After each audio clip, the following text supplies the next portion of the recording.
News alerts. Telangana రాష్ట్ర ముఖ్యమంత్రి Revanth Reddy MLC ఎన్నికల ప్రచారంలో భాగంగా నిజామాబాద్ లో పట్టభద్రులతో నిర్వహించిన ఆత్మీయ సమ్మేళనంలో పాల్గొని మాజీ ముఖ్యమంత్రి కేసీఆర్ హయాంలో రాష్ట్ర ఆర్థిక పరిస్థితి ఎలా దిగజారిందో వివరించారు.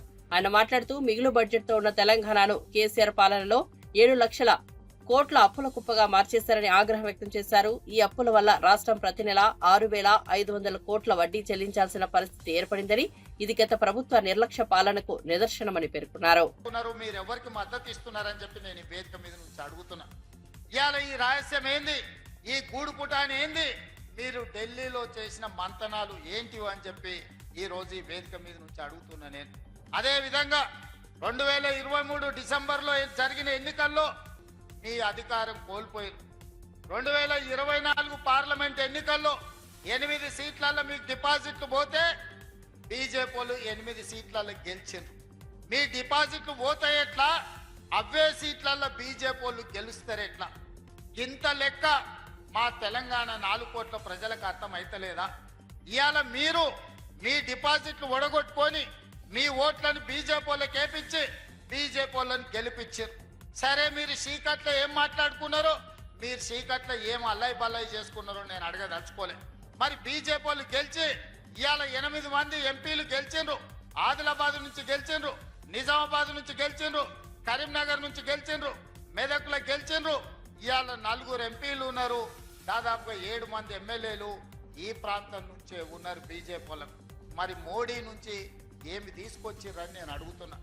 ఇవాళ మిమ్మల్ని 8 మంది ఎంపీలను 8 మంది ఎమ్మెల్యేలను గెలిపిస్తే తెలంగాణ రాష్ట్రానికి మీరు తెచ్చిందేంది, మోడీ తీసుకొచ్చి ఇచ్చిందేందని నేను ఈరోజు మిమ్మల్ని అడుగుతున్నా. కేవలం మా ఓట్లు కావాలి, మేము ఇచ్చే సీట్లు కావాలి, మీరు ప్రధానమంత్రులు కావాలి, లేకపోతే మీరు ఈరోజు మీరు మంత్రులు కావాలి. కానీ మరి తెలంగాణ ప్రజలకు మీరు ఇచ్చేదేంది, మిమ్మల్ని నమ్మేది ఎట్లా అని నేను అడుగుతున్నా. ఇవాళ మళ్ళా ఓట్ల కోసం వచ్చారు పట్టభద్రులలో. ఏం చేస్తారు మీరు? ఏం చేసింది 12 ఏళ్లలో? నరేంద్ర మోడీ గారు ప్రధానమంత్రి అయ్యి 11 సంవత్సరాలు దాటి ఇవాళకి 12 సంవత్సరాలు అవుతున్నది. ఈ 12 సంవత్సరాలలో తుమ్మిడేటి దగ్గర ఈ రోజు ప్రాజెక్టు కట్టుకోవడానికి గోదావరి జలాలకు మహారాష్ట్ర నుంచి మీరు అనుమతి ఇప్పించిండ్రా?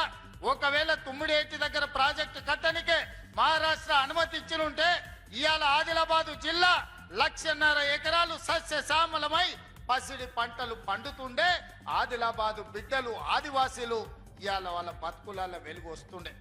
ఇవాళ ఈ ఆదిలాబాదు జిల్లా నేను పిసిసి అధ్యక్షుడిగా బాధ్యత తీసుకున్న తర్వాత మొట్టమొదట ఇంద్రవెల్లిలో డిప్యూటీ సీఎం పవన్ కళ్యాణ్ పట్టభద్రుల ఎమ్మెల్సీ ఎన్నికల్లో కూటమి అభ్యర్థులను గెలిపించాలని పట్టభద్రుల ఓటర్లకు పిలుపునిచ్చారు. రాష్ట్ర అభివృద్ధిలో మేధావుల పాత్ర కీలకమని, నిజమైన ప్రజాప్రతినిధులను ఎన్నిక చేయాలని ఆయన సూచించారు. ప్రస్తుత ప్రభుత్వం విద్యా వ్యవస్థను మెరుగుపరిచేందుకు కృషి చేస్తోందని, పట్టభద్రుల మద్దతు ఎంతో అవసరమని చెప్పారు. యువతకు మెరుగైన అవకాశాలు కల్పించేందుకు కూటమి ప్రభుత్వం బలంగా నిలుస్తోందన్నారు. పట్టభద్రులు తమ ఓటుతో రాష్ట్ర భవిష్యత్తును మార్చాలని, కూటమి అభ్యర్థులను గెలిపించి ప్రజా సంక్షేమాన్ని ముందుకు తీసుకురావాలని పవన్ కళ్యాణ్ పేర్కొన్నారు. అందరికీ నా హృదయపూర్వక నమస్కారాలు. రాష్ట్రాన్ని అభివృద్ధి చేసుకోవటం ప్రతి ఒక్కరి బాధ్యత. విద్యావంతులు, విజ్ఞులు, మేధావులు, పట్టభద్రులైన వారందరూ మన ఆంధ్రప్రదేశ్ రాష్ట్ర పునర్నిర్మాణ యజ్ఞంలో భాగస్వాములు కావాలి. మౌలిక వస్తువుల కల్పన, ఉపాధి అవకాశాల మెరుగుదల ద్వారా రాష్ట్ర ఆర్థిక పురోగతి సాధ్యమవుతుంది. సంక్షేమ కార్యక్రమాలను మరింత మెరుగైన రీతిలో ముందుకు తీసుకెళ్లగలం. సార్వత్రిక ఎన్నికల్లో కూటమికి ఎంత బలంగా నిలిచారో అదే స్ఫూర్తిని పట్టభద్రుల ఎమ్మెల్సీ ఎన్నికలోనూ చూపి మద్దతు ఇవ్వాలని కోరుచున్నాను. ఈ నెల 27వ తేదీన జరిగే ఎమ్మెల్సీ ఎన్నికల్లో ఉమ్మడి తూర్పుగోదావరి, ఉమ్మడి పశ్చిమ గోదావరి జిల్లాల నుంచి కూటమి అభ్యర్థిగా శ్రీ పేరాబత్తుల రాజశేఖరం గారు పోటీ చేస్తున్నారు. వారికి మొదటి ప్రాధాన్యం ఓటు వేసి గెలిపించవలసిందిగా విజ్ఞప్తి చేస్తున్నారు.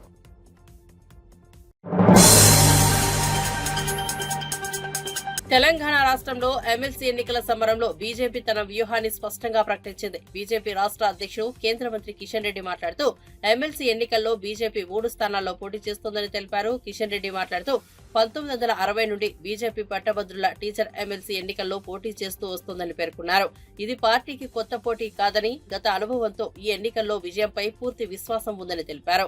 అలాగే ఈసారి బీజేపీ 3 స్థానాల్లో గెలిచే అవకాశం ఉందని విశ్వాసం వ్యక్తం చేశారు కిషన్ రెడ్డి. తెలంగాణ సీఎం రేవంత్ రెడ్డి ప్రచారాన్ని తప్పుపట్టారు. ఆయన అనుకోకుండా ప్రచారానికి వచ్చారని, ఎవరి కోసం వచ్చారో, ఎవరి ఒత్తిడితో వచ్చారో తెలియదంటూ వ్యంగ్యంగా ప్రశ్నించారు. అంతేకాక బహిరంగ సభలు పెట్టుకున్నారు. శాసనసభ ఎన్నికల్లో ఏ విధంగా బురద జల్లే ప్రయత్నం చేశారో ఈ రోజు కూడా అదే చేశారు అంటూ రేవంత్ రెడ్డి విధానాన్ని విమర్శించారు. ఈ రాష్ట్రంలో ఉన్నటువంటి రైతులందరూ కూడా మరి అందరికీ అన్ని రకాలుగా సహకారం అందించినట్టు, మహిళలకు సహకారం అందించినట్టు ఈరోజు రేవంత్ రెడ్డి ప్రసంగం ఉన్నది. నేను ఒకటే మనవి చేస్తా ఉన్నాను. ఆయన చెప్పాడు ముస్లింలు బీసీలుగా చేరిస్తే తప్పేంటి అని. బరాబర్ తప్పేది. ఈ హైదరాబాద్ నగరంలో 150 మున్సిపల్ డివిజన్లుంటే అందులో 50% సీట్లు బీసీ సామాజిక వర్గాలకు రిజర్వ్ చేస్తే కార్పొరేషన్లో కార్పొరేటర్లు, అందులో 30% పైన అంటే 30 సీట్లకు 50 సీట్లలో 30 సీట్లకు పైగా మజ్లిస్ పార్టీ అభ్యర్థులే గెలిచినటువంటి పరిస్థితి హైదరాబాద్లో ఉంది. ఈ ప్రమాదాన్ని మేము హెచ్చరిస్తున్నాం. గతంలో కూడా బీసీడీలో కొంతమంది ముస్లింలు కులపరంగా వెనుకబడినటువంటి వాళ్ళు ఉన్నారు. కానీ ఈరోజు రేవంత్ రెడ్డి మొత్తం ముస్లింలు ఉన్నటువంటి 99% మందిని బీసీలుగా తీసుకొచ్చి బీసీలలో కలిపి బీసీలకు అన్యాయం చేస్తుంటే తప్పకుండా ప్రశ్నించాల్సినటువంటి బాధ్యత అన్ని రాజకీయ పార్టీలు ఉంది. కాబట్టి మేము మాట్లాడుతూ ఉన్నాం. మీరు బుజ్జగింపు రాజకీయాలకు అలవాటు పడ్డారు కాబట్టి, ఓటు బ్యాంకు రాజకీయాలకు అలవాటు పడ్డారు కాబట్టి, ఆ రాజకీయాలను మీరు ప్రోత్సహిస్తారు కాబట్టి మీరు మరి ఈ యొక్క మతపరమైన రిజర్వేషన్స్ను మేము వ్యతిరేకిస్తున్నాము. బీసీల రిజర్వేషన్స్ మేము ఎప్పుడూ వ్యతిరేకించలేదు. ఒక ముఖ్యమంత్రి స్థాయిలో ఉన్నటువంటి వ్యక్తి ఈ రకంగా దిగజారి మాట్లాడడం, పచ్చి అబద్ధాలు మాట్లాడము, పచ్చి మోసపూరితమైనటువంటి మాట్లాడము, మరి కేసీఆర్కు రేవంత్ రెడ్డికి ఏమాత్రం తేడా లేదు. కేసీఆర్ కూడా అదే విధంగా మాట్లాడేటువంటి వాడు. ఎస్ఎల్బీసీ టన్నెల్లో చిక్కుకున్న 8 మందిని సురక్షితంగా బయటకు తీసుకొచ్చేందుకు ప్రభుత్వం తీవ్రంగా ప్రయత్నిస్తోందని మంత్రి కోమటిరెడ్డి వెంకటరెడ్డి చెప్పారు. టన్నెల్ వద్ద కొనసాగుతున్న సహాయక చర్యలను సీనియర్ నేత జానారెడ్డితో కలిసి పర్యవేక్షించారు. ఈ సందర్భంగా మీడియాతో మాట్లాడారు. ఓవైపు 8 మంది ప్రాణాపాయ స్థితిలో ఉంటే బీఆర్ఎస్ నేతలు విమర్శలు చేయడం తగదని హితవు పలికారు. ఘటనా స్థలానికి సీఎం రాలేదంటూ ఎక్స్ వేదికగా కేటీఆర్ చేసిన వ్యాఖ్యలపై మంత్రి మండిపడ్డారు. కెపాసిటీ అయితే 6000 క్యూసెక్స్ ఫుల్ కెపాసిటీ అయితే 4 లక్షల ఎకరాలు ఇచ్చుకుంటూ దేవరకొండ పెద్ద ఊరితో పాటు నల్గొండ నగరికల్ కాంతి వరకు నీళ్ళు సాగునీరుతో పాటు ఫ్లోరైడ్ మొత్తం మాయం చేస్తూ ఎప్పుడు గ్రావిటీతో నడిచే ప్రాజెక్టు మా కలల ప్రాజెక్టులో ఈ ఇన్సిడెంట్ ఇప్పటి వరకు దాదాపు 9.5 కిలోమీటర్లు మాత్రమే మిగిలింది. ఏ ఒక్క చిన్న ఇన్సిడెంట్ జరగకుండా సంఘటన జరగలేదు. అని ఇంత పెద్ద సంఘటన ఒకటేసారి జరగగానే నిజంగా కూడా అందరం కూడా బాధపడుతూ మాది ఒకటే కోరిక, మాది ఒకటే, మేము దేవుని ప్రార్థించేది ఒకటే, ఫస్ట్ మా కోసం మా ప్రాజెక్టుని కష్టపడటానికి 1000 కిలోమీటర్ల కుటుంబాలను వదిలిపెట్టి అస్సాం, జార్ఖండ్, మధ్యప్రదేశ్, ఉత్తరప్రదేశ్కి వెళ్ళి వచ్చి చిక్కిపోయిన 8 మంది వాళ్ళని ఏ విధంగా ప్రాణాలతో బయటికి తీసుకురావాలనే ఈరోజు మా గౌరవ ముఖ్యమంత్రి రేవంత్ రెడ్డి గారు కానివ్వండి, ఇరిగేషన్ మినిస్టర్ ఉత్తమ్ కుమార్ రెడ్డి గారు, జూపల్లి కృష్ణారావు గారు, అలాగే పెద్దలు జానారెడ్డి గారు కూడా రోజు పర్యవేక్షిస్తూ ఈరోజు స్వయంగా ఇక్కడ తెలుసుకొని కొన్ని సలహాలు ఇవ్వడానికి వారు రావడం, ఇక్కడ స్థానిక ఎమ్మెల్యే మా వంశీకృష్ణ కానీ, బాలునాయక్ కానీ, జయవీర్ కానీ, నేను ఈరోజు స్వయంగా రావడం, మధ్యలో 2 డేస్ నేను లేకపోవడంతో రోజు ఫోన్లో గంట మాట్లాడుతూ, కానీ ఆ 8 మందిని ప్రాణాలతో తిరిగి రావాలనే ఆ శ్రీశైల మల్లారెడ్డిని కూడా ప్రార్థిస్తున్నాం అని ఎక్కడో కూడా మాకు ఆశ ఉన్నది. అందుకని ఇలా ఎన్డీఆర్ఎఫ్, ఆర్మీ, ఎస్డీఆర్ఎఫ్, సింగరేణి, ఇంకా ఆర్మీ వాళ్ళు కొత్త మిషనరీ కూడా ఢిల్లీకి వెళ్ళి తెప్పిస్తున్నా అని చెప్పి మన తెలంగాణ ఇన్ఛార్జ్ ఆర్మీ ఆఫీసర్ కూడా చెప్పడం జరిగింది. మేము ఒకటే కోరుకుంటున్నాం, తప్పకుండా వీళ్ళు ఇప్పుడు కూడా రెస్క్యూ టీం లోపల ఒకటి ఉన్నది. దేశ విదేశాలలో ఇలాంటి సంఘటనలు జరిగినప్పుడు దీన్ని పరిష్కారం చూపిన వాళ్ళందరినీ కూడా ఇక్కడ పిలిపించినాం. అందుకని మేము రాజకీయాలను వాళ్ళని విమర్శించినా వాళ్ళ విజ్ఞతకే వదిలిపెడుతున్నాం. ముఖ్యమంత్రి గారు ఎందుకు రాలేదు, వారు ఎందుకు రాలంటే 3 మినిస్టర్లము, క్యాబినెట్, ఎమ్మెల్యేలము, ఇంతమంది టెక్నికల్ టీం వచ్చి ముఖ్యమంత్రి గారు వచ్చాయి. ఇక్కడ సెక్యూరిటీ పరంగా కానీ ఈ వర్క్స్కి ఇబ్బంది కలగొద్దని వారు రాలే. దాని మాత్రాన ఇవాళ కేటీఆర్ ఎటు కూడా ట్విట్టర్ దొరికిందని చెప్పి ఇది మంచి పద్ధతి కాదు. కేటీఆర్ నువ్వు కొంచెం సంస్కారం నేర్చుకో. నువ్వు నీ రాజన్న సిరిసిల్లాలో పోయిన 3 ఏళ్ల కింద కాళేశ్వరం కడుతున్నప్పుడు 7 మట్టి జల సమాధి అయ్యిండ్రు. నువ్వు పోయి చూసినావు, అప్పుడు నీకేం పని ఉండే? శాసనసభలో సభ్యత్వం రద్దవుతుందనే భయంతోనే వైఎస్ జగన్మోహన్ రెడ్డి అసెంబ్లీకి అలా వెళ్లి ఇలా వచ్చారని టీడీపీ నేత బీటెక్ రవి విమర్శించారు. వైఎస్ఆర్సీపీకి చెందిన 10 మంది ఎమ్మెల్యేలు తమ సభ్యత్వాలు కోల్పోతే ఉప ఎన్నికల్లో గెలవలేమని జగన్మోహన్ రెడ్డిపై ఒత్తిడి తెచ్చారని చెప్పారు. గత్యంతరం లేని పరిస్థితిలో జగన్ అసెంబ్లీకి వెళ్లారని బీటెక్ రవి అన్నారు. ఎంపీ అవినాష్ రెడ్డి వ్యాఖ్యలు హాస్యాస్పదంగా ఉన్నాయని ఎద్దేవా చేశారు. చక్కబెడదాంలే అనుకుంటే కోరిక పోయినాడంట, ఇంక మళ్ళీ రేపటి నుంచి రాడంట. అంటే సంతకం కోసం పోయినాడనేది వచ్చి క్లియర్గా అర్థమవుతోంది. ఒక రకమైన భయం అనేది స్టార్ట్ అయింది ఎవరిలో, మిగతా 10 మంది ఎమ్మెల్యేలలో. ఆ 10 మంది ఎమ్మెల్యేలు కూడా అనేక రకమైనటువంటి ఒత్తిళ్లు జగన్మోహన్ రెడ్డి మీద విపరీతమైన ఒత్తిడి తేవడం. ఇది మా సభ్యత్వాలు కూడా క్యాన్సిల్ అవుతాయి, అన్నీ కన్నా మళ్ళీ బై ఎలక్షన్స్ పోతే 4-5 ఓడిపోయినా కూడా మన పరిస్థితి ఆ తర్వాత ఇంతకన్నా దారుణంగా తయారవుతుంది. అయినా మేము అప్పుడు ఏదో నువ్వు ముఖ్యమంత్రిగా ఉండి అప్పుడు ఏదో ఎలక్షన్ పెట్టుకొని అయితే మేము గెలిచాము. ఇప్పుడు మనం ప్రతిపక్షంలో ఉండి ఎలక్షన్ ఫేస్ చేసే ఆ ధైర్యం కూడా మాకు లేదు, ఆ పరిస్థితులు కూడా ఇప్పుడు లేవు. కాబట్టి తప్పకుండా అందరూ ఓడిపోయినా ఆశ్చర్యపోవాల్సిన పనిలే. అలాంటప్పుడు ఊరికే ఉండే పదవి పోగొట్టుకొని మళ్ళీ ప్రజల్లో అసెంబ్లీకి పోలేదనే చెడ్డ పేరు ఒకటి ఇన్ని వస్తున్నాయి. కాబట్టి ఇది మాకు చాలా ఇబ్బందికరము. వాళ్ళు డైరెక్ట్ చెప్పలేదు, కానీ అవసరమైన కానీ అసెంబ్లీకి వచ్చి మమ్మల్ని సంతకం పెట్టను కూడా పోనీకపోతే మేము పార్టీ అయినా కూడా మారే పరిస్థితులు ఉన్నాయని ఇండైరెక్ట్గా ఆయన హెచ్చరించడం జరిగింది. కథ మాదిరి అల్లి మేము ఏదో ప్రతిపక్ష హోదా అడగని పోయినాము అని జస్ట్ అట్లా పోయి ఆ తర్వాత 10 నిమిషాలు ఇట్లా వచ్చినాడు. నీ అంతకు నువ్వే భీష్మించుకొని కూర్చొని పిల్లోని మాదిరి నాకు అది ఇచ్చే పోతాను, అది ఇచ్చేని, అది ఇదని. ఇప్పుడు వాజ్పేయి గారు ఒక్క సీట్ ఉండి పార్లమెంట్లో మాట్లాడడం లేదా? ఆయనకు అప్పుడు మైక్ ఇవ్వలేదా? జైపాల్ రెడ్డి ఒక్క సీటే, పుచ్చలపల్లి సుందరయ్య కానీ వీళ్ళంతా కూడా, అంతకుముందు సిపిఐ వాళ్ళు ఉన్నారు, నోముల నరసింహులు కానీ, వీళ్ళంతా కూడా 1 సీటు 2 సీట్లతో వచ్చి అనర్గళంగా నీకు అసెంబ్లీలో మనం మాట్లాడే విధానము, మన సబ్జెక్ట్ కంటెంట్ చూస్తే స్పీకర్ కాదు ఎవరైనా ఇవ్వాల్సిందే మైకు. తర్వాత ముందే నాకు మైక్ ఇవ్వరు, నాకు ప్రతిపక్ష నాయకుని హోదా ఇచ్చి నాకు సమయం ఇచ్చాది కాబట్టి అప్పుడు నీ సోది అంతా చెప్పుకోవచ్చు అని ఈ రకమైన కండిషన్ పెట్టి ఇట్లా అసెంబ్లీకి రాకుండా ఈయన ఉండడము ఇది చాలా చాలా దురదృష్టకరము. అసలు చాలా చాలా కూడా బాధాకరం.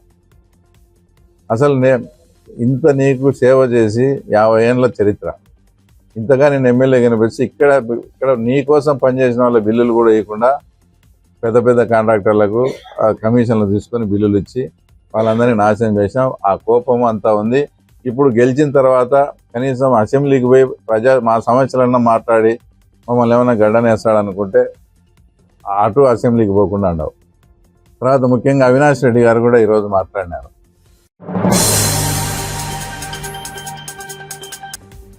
మాజీ మంత్రి రోజా డిప్యూటీ సీఎం పవన్ కళ్యాణ్ పై తీవ్ర విమర్శలు చేశారు. రష్యా అల్లుడు కదా, జర్మనీ గురించి బాగా తెలిసి ఉంటుంది, కానీ ఆంధ్రప్రదేశ్ లో ఏం జరుగుతుందో తెలియకపోవడం బాధాకరమంటూ సెటైర్లు వేశారు. అంతేకాదు 11 సీట్లను ఎక్కిరించే మీరు జగన్ కు ప్రతిపక్ష హోదా ఇచ్చేందుకు ఎందుకు భయపడుతున్నారని ప్రశ్నించారు. ప్రతిపక్ష హోదా ఇస్తే జగన్ అసెంబ్లీలో పాల్గొంటారని, అప్పటి వరకు జరిగిన తప్పులన్నీ నిరూపించాలని అధికార పార్టీకి సవాల్ విసిరారు. ఇచ్చిన వాగ్దానం ఏ రోజు నెరవేర్చడు, అన్ని వర్గాల వారిని ఎలా అవమానించి మోసం చేస్తాడో తెలిసి కూడా మళ్ళీ ఆయన్ని నమ్మి ఓటేసిన మిమ్మల్ని చూస్తే నాకు జాలేస్తుందని కూడా ఈ సందర్భంగా తెలియజేసుకుంటున్నాను. ఎందుకంటే ఏదైనా చేయగలిగితే అది జగనన్న చేస్తాడు, జగనన్న చేయలేకపోతే ఏ ముఖ్యమంత్రి చేయలేడు అని అనేక ప్రెస్ మీట్లో నేను చెప్పడం జరిగింది. ఎందుకంటే జగనన్న మనసున్న నాయకుడు, ప్రతి మనిషికి మంచి జరుగుతుంది అంటే ఎంత దూరమైనా చేయటానికి ముందుకు వెళ్ళే వ్యక్తి. మరి ఇన్ని వెల్ఫేర్స్, ఇన్ని డెవలప్మెంట్స్, ఇన్ని ఉద్యోగస్తులకి రెగ్యులరైజ్ చేసిన వాళ్ళు ఏదైనా 1-2 చేయలేకపోతే అది ఎందుకు చేయలేదని ఆలోచించి మళ్ళీ ముఖ్యమంత్రి అయిన తర్వాతైనా మాకు చెయ్యండి అని చెప్పి రిక్వెస్ట్ చేస్తుంటే ఈరోజు ప్రజలు బాగుంటారు, మీరు బాగుంటారు, ఈ రాష్ట్రం కూడా అభివృద్ధి వైపుకు పరుగులు తీసుంటుంది. కానీ ఈరోజు ప్రజలు నాశనం అయిపోతున్నారు, రాష్ట్రం నష్టపోతుంది, ఉద్యోగస్తులు నష్టపోతున్నారు. ఈ విషయం ఇప్పటికైనా గమనించాలని ప్రతి ఒక్కరిని కూడా కోరుకుంటున్నాను.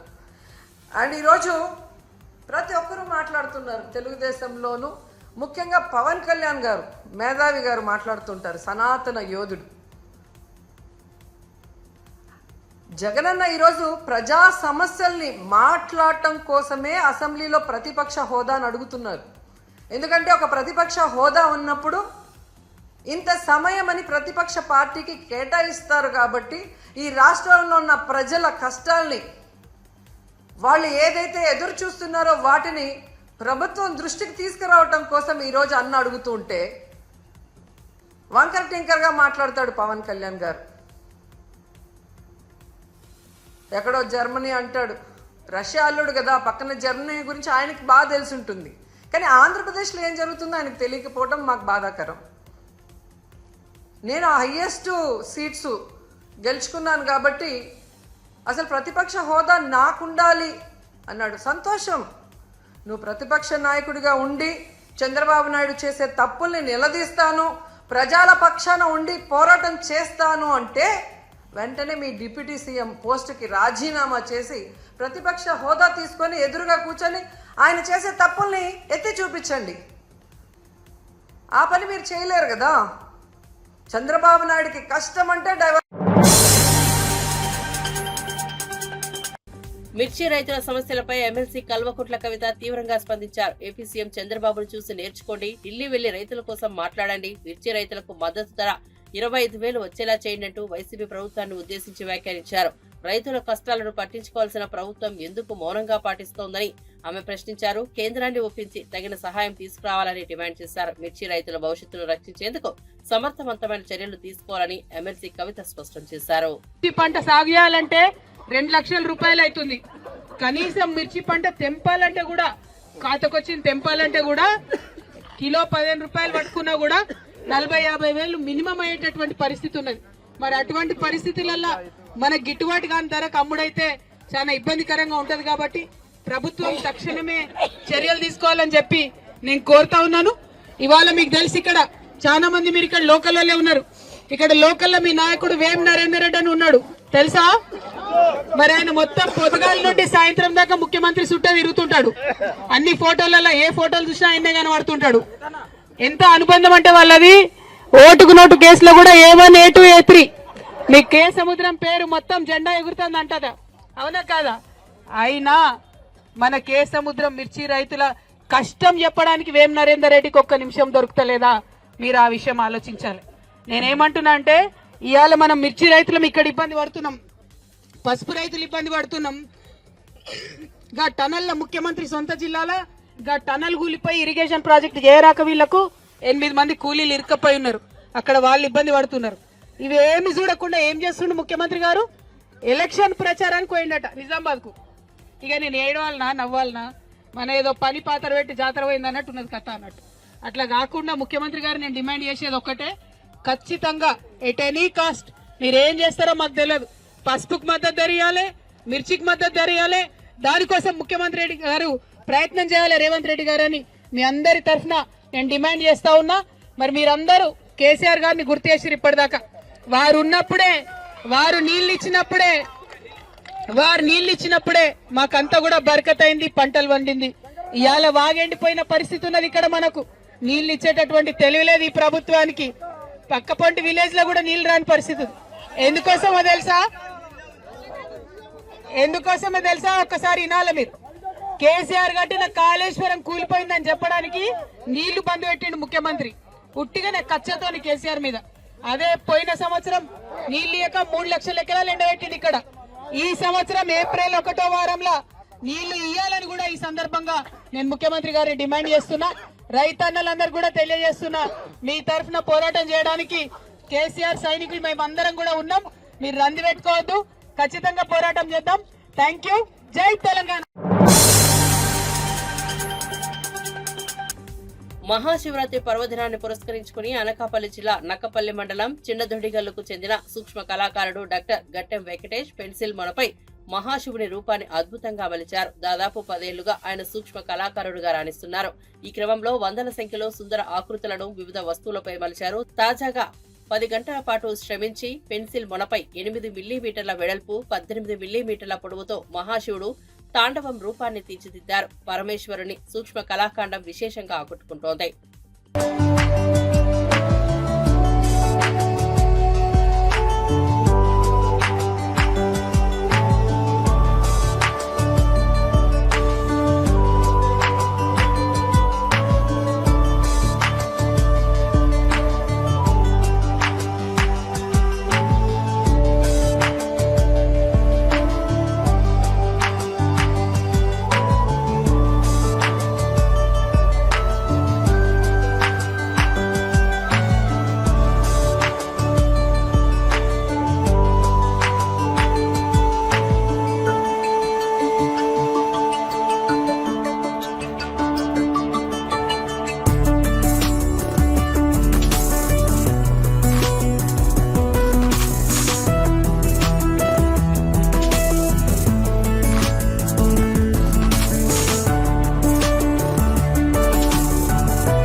నేను సూక్ష్మ కళాకారుని మరియు Guinness book of world record holder.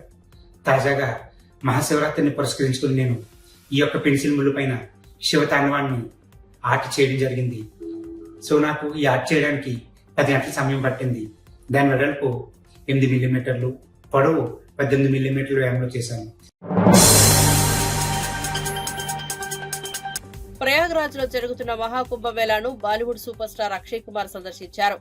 సామాన్య భక్తులతో కలిసి ఆయన త్రివేణి సంగమంలో పవిత్ర స్నానం చేశారు. ఈ సందర్భంగా మాట్లాడిన అక్షయ్ కుమార్ ఈసారి జరిగిన కుంభమేళా ఏర్పాట్లను ప్రశంసించారు. గతంలో ఇలా ఉండేది కాదని చెప్పారు. ఇప్పటికే చాలా మంది బాలీవుడ్ ప్రముఖులు కుంభమేళాకు హాజరయ్యారు. బుధవారంతో కుంభమేళా ముగియనుంది.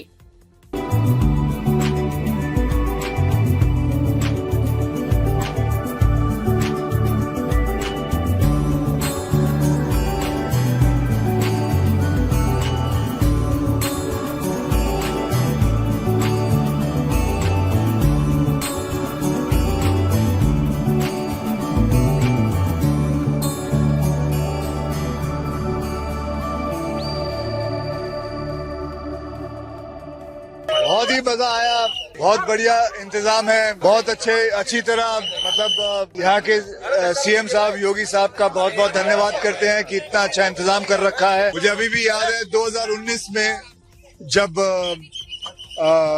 पिछला कुंभ हुआ था तो लोग गठरी लेके आते थे। अब तो इस वक्त तो सब बड़े बड़े लोग आ रहे हैं, अंबानी आ रहे हैं, अडानी आ रहे हैं, बड़े बड़े एक्टर आ रहे हैं, सब आ रहे हैं। तो ये इसे कहते हैं मतलब किस हिसाब से महाकुंभ ये इंतजाम किया हुआ है, ये बहुत ही बढ़िया है।